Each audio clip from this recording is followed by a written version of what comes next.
నేను ఎక్కడో వరదలు వస్తున్నాయి చేపెట్టి ఆపేసానని చెప్పారుగా మీ ఏబిఎన్ టీవీ5 వాళ్ళు. మరి ఇప్పుడు సముద్రంలో చేపెట్టి పెట్రోల్ తీసుకురావచ్చుగా.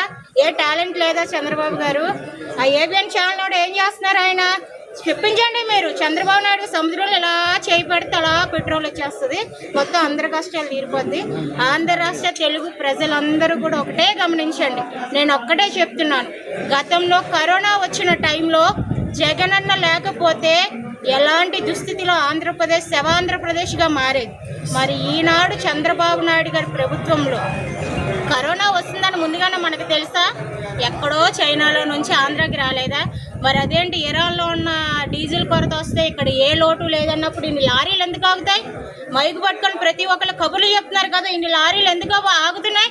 ప్రతి ఒక్కరు కూడా వీడియోలు ఎందుకు చేస్తున్నారు? పని లేక? లేదా మీకు పచ్చ కామెర్లకి మీకు కామెర్లు ఉన్నాయిగా, మీకు అంతా పచ్చగా కనబడుతుందా? గుర్తుపెట్టుకోండి, ప్రజలందరూ గమనించండి.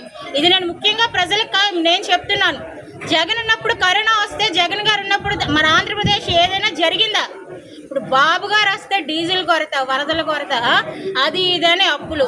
మీరు మీకున్న చేతిలో ఆయుధం ఒక్కటే.